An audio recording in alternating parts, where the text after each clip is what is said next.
वाराणसी गंगा स्वच्छता अभियान में युवाओं ने बटाया हाथ। गंगा तट पर संवाद, कहा युवा पीढ़ी हो गंगा के प्रति संवेदनशील। नमामि गंगे ने नमो घाट पर श्रमदान कर किया गंगा निर्मलीकरण का आह्वान। रविवार को नमो घाट पर नमामि गंगे गंगा विचार मंच की ओर से गंगा स्वच्छता के निमित्त जागरूकता अभियान चलाया गया। महानगर इकाई की ओर से चलाए गए अभियान में मीरा फाउंडेशन के सदस्यों ने भाग लिया। नमामि गंगे गंगा विचार मंच के जिला संयोजक शिवम अग्रहरी के नेतृत्व में संस्था के दर्जनों युवा सदस्यों ने घंटों श्रमदान किया। गंगा के आंचल को मैली करती प्रदूषण कारक वस्तुओं को समेटकर निस्तारण हेतु भेजा।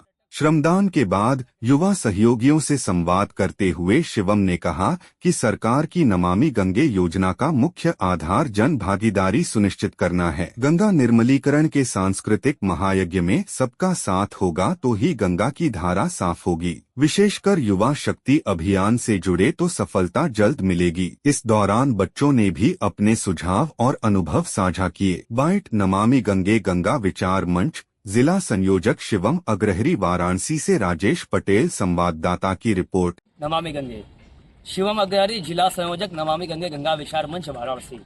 आज हम सभी नमो घाट पर उपस्थित होकर के स्वच्छता अभियान चलाए हैं। इस अभियान में हमारे साथ मीरा फाउंडेशन के सदस्य सहयोगी, उनके साथ साथ कई नौजवान सहयोगी हमारे साथ शामिल हुए। काफी देर तक घंटों श्रमदान करने के बाद हम सभी ने अच्छी चर्चाएं की। गंगा तट पर अच्छी चर्चाओं के साथ साथ मां गंगा को स्वच्छ रखने का जो बीड़ा नमामि गंगे गंगा विचार मंच ने उठाया वो लगातार चलाया जा रहा है। काशी सहित संपूर्ण देश स्वच्छ हो, गंगा का आंचल निर्मल हो, इस हेतु लगातार स्वच्छता अभियान के माध्यम से जन जन में प्रेरणा दी जा रही है कि मां गंगा का आंचल स्वच्छ हो, मां गंगा का तट स्वच्छ नजर आए। जो भी पर्यटक श्रद्धालु गंगा के तट पर आते हैं उनसे हमारी यही अपील है कि वह गंगा तट पर किसी प्रकार की गंदगी न करे। गंगा के तट पर बहुतायत देखा जाता है कि कपड़े, पॉलीथीन, तमाम ऐसी चीजें जो माँ गंगा में नहीं होनी चाहिए। माँ गंगा का यह आंचल, हमने उनको माँ कहा है, तो माँ कहा है तो उनके साथ माँ जैसा व्यवहार भी करें, यही निवेदन है। धन्यवाद। जो होती है हमारे आपके घर में भी देखा होगा कि घरेलू माता बहनों के अंदर एक रूढ़िवादी एक सोच है कि हम इसका क्या करेंगे, इसको कहाँ फेंकेंगे। तो आपको यहाँ बताया गया कि गंगा तट पर ये सब चीजें नहीं करनी है। तो इस बारे में आपका क्या सोच है? हमें तो लगता है यहाँ जो महिला आती हैं नहाने, मतलब अपने आप को करने, तो उनको जो है कि अपने साथ जो साबुन है, जो शैम्पू है, उन्हें यहाँ पे ऐसे मतलब नहीं धोना चाहिए, ना ही पैकेट फेंकने चाहिए। और उन्हें जो कपड़े हैं उन्हें नहीं धोना चाहिए, वो अच्छी नहीं, उससे जो है कि गंगा नदी हमारी गंदी होती है। आपका परिचय? वर्षा कर्मचारी है, मेरा फाउंडेशन के सदस्य। गंगा को हम माँ कहते हैं, उन माँ के साथ कैसा व्यवहार करना चाहिए ये आप बताइए। ऐसा करना चाहिए ये कि पहले तो हमें अपने बच्चों को जागरूक करना चाहिए कि भाई स्वच्छता सबसे बड़ा, अपने घरों में स्वच्छता अपनी करते हैं, गंदगी नहीं करते हैं। उसी हिसाब से जब अपने घर को साफ करेंगे तभी बाहर साफ। बिल्कुल, घर की तरह ही माँ गंगा को भी स्वच्छ रखना चाहिए। हम टीम की जो संस्थापिका हैं दीपशिखा कन्नौजिया जी, उनसे भी अब बात करेंगे। इतना बड़ा सहयोग किया और वो हमारे टीम में लगातार आते भी हैं, हम उनसे आग्रह करते हैं। हाँ जी, आज आप टीम के अपने जो बच्चे हैं उनको लेकर के आई हैं। क्या गंगा के लिए आपकी क्या सोच है? मेरी तो माँ गंगा से बचपन से ही आस्था और श्रद्धा है। और उसके साथ जब हम भी छोटे थे तो देखते थे कि प्रशासनिक घाट हो या कोई भी घाट है तो माला, फूल और कचरा बहुत ज़्यादा होता था। तो हमें लगता था कि शायद जब छोटे तो मेरा एक्सपीरियंस है कि शायद यहीं पे लोग डालते हुए डंप करते होंगे, देखते होंगे। लेकिन जैसे जैसे बड़े, क्योंकि हमारी माँ समय के साथ उसको बदलाव होना चाहिए, फिर हमारे अंदर भी वो चीज़ें नहीं, ये गंदा लग रहा है तो इसे साफ होना चाहिए। फिर हम आपके साथ नमामि गंगे टीम के साथ जुड़े तो हमें साफ करना इतना अच्छा लगता है कि माँ के पास हर रोज अगर आना, एक चेतना है नमामि गंगे अभियान के माध्यम से। और मैं ये लोगों में बताती भी हूँ कि आप लोग भी सहयोग करिए। जरूरी नहीं कि हम किसी टीम के साथ हों, आप अगर अकेले भी हैं और कोई चीज़ देख रहे हैं तो उस चीज़ को उठा के कचरे में डाल दीजिए। प्रतिमा जी आपकी सहयोगी हैं, आपने बताया कि देश काल और परिस्थिति के अनुसार हमें अपने जीवन में बदलाव लाना चाहिए समय के साथ, इसमें आपका क्या?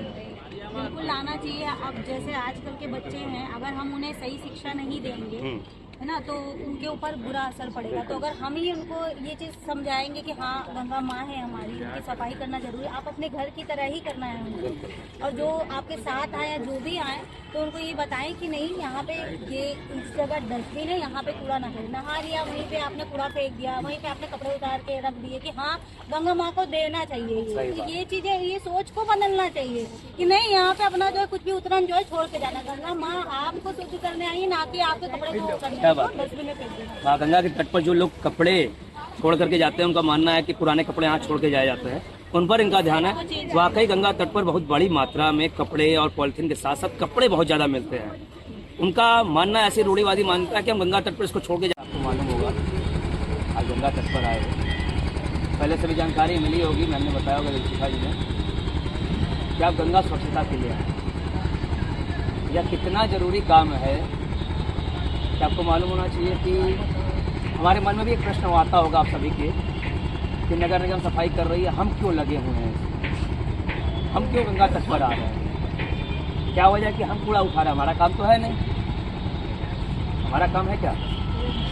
हमें प्रेरित करना है हम लोगों को। जो ऐसा फेंक रहा है आप देखेंगे उसमें पॉलीथीन, चिप्स के पैकेट, बिस्किट के पैकेट, यहाँ तक कि शराब की बोतलें तक भी गंगा नदी में मिल रही हैं। तो कितना दुखद। अच्छा, ऐसे स्थान की जो नमो घाट जो अपने आप में पर्यटन स्थल है, आप जानते होंगे कितने सफाई कर्मचारी लगे, अभी सफाई हो भी रही है। घाट किनारे आप देखेंगे कितनी साफ सफाई है, उसके बावजूद यहाँ नित्य प्रति सफाई होती, फिर भी ये रात से लेकर के अब तक का हमको लग रहा है होगा, कल शाम से लेकर अब तक का, क्योंकि अभी आप सफाई करेंगे, शाम को फिर आएंगे, फिर गंदगी मिलेगी। यह क्या कहीं ना कहीं जागरूकता का विषय है। लोग यदि चेत जाएंगे कि नहीं हमको ये चीज़ यहाँ नहीं फेंकनी, हमको डस्टबिन में डालनी, हमने कुछ खाया नहीं उसको रैपर अभी हम अपने पास रख लेंगे, अपने पॉकेट में रख लेंगे। अभी हम एक दिन कार्यक्रम में आए थे नमो घाट पर, हमने विक्स की टॉफ़ी खाई, उसका पैकेट बचा हुआ, क्या करेंगे? वहीं फेंक देंगे? नहीं, उसको अपने जेब में रख लेंगे, जब निकलेंगे हम निकलेंगे, जहाँ डस्टबिन मिलेगा वहाँ फेंकेंगे। ऐसे ही हम गंगा पार जाते हैं।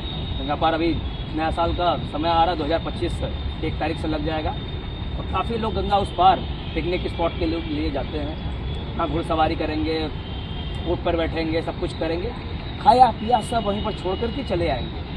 वो कौन है? वो हमारे अपने हैं, हम आप में से ही कुछ लोग हैं, उनको जानकारी नहीं है या उनको ज्ञान नहीं है इस बात की, उसको चूँकि आदतें ऐसी ही रही हैं शुरू से कि ऐसे ही फेंकते आ रहे हैं। यही नमो घाट का वो स्थान है जहाँ से आज से 7 साल पहले सफाई अभियान चला तो बड़ी नार की स्थिति थी, बड़ी नार की स्थिति। यहाँ ऐसा थोड़ी था, 7 साल पहले की बात बता रहा हूँ। ये 4-5 साल में निर्माण हुआ, अच्छे से बन गया सब कुछ, कितनी देख रेख हो रही है। हमारा कहीं ना कहीं ध्येय है कि ज़्यादा से ज़्यादा लोग जब जानेंगे, हम फेंकना बंद करेंगे, सफाई की आवश्यकता नहीं करेंगे। यहाँ वहाँ जो भी चीज़ें, छोटी मोटी चीज़ें हैं, कमियाँ हैं जो, उनको हम सभी दुरुस्त करने के लिए हम आप जैसे लोग जो स्वयंसेवक हैं, जिनको इस चीज़ से कोई भी आर्थिक लाभ नहीं है, हमारा ध्येय सिर्फ यह है कि हम अपने सामाजिक सरोकार के, अपने सामाजिक दायित्व की पूर्ति के लिए, जिसमें गीता फाउंडेशन भी आपको लेकर के आई है, नमामि गंगे गंगा विचार मंच नमामि गंगे की योजना है, जिसके माध्यम से पूरे देश भर में गंगा नदी को स्वच्छ करने का बेड़ा उठाया गया। और आप सभी अभी युवा हैं, अभी आगे जाएंगे, स्कूल में जाएंगे, चाहे जहाँ जाएंगे, माता पिता होंगे पूजन के लिए गंगा तट पर, आप जानते होंगे सब लोग आते हैं, चाहे वह छठ पूजा हो, कोई भी पूजा हो, हम लोग गंगा तट पर आते हैं। हमारे आपके परिवार में ऐसा होता है कि पूजन सामग्री घर में भरा, उसको ले आकर के गंगा जी में फेंक दिया। उसका उपाय कर सकते हैं,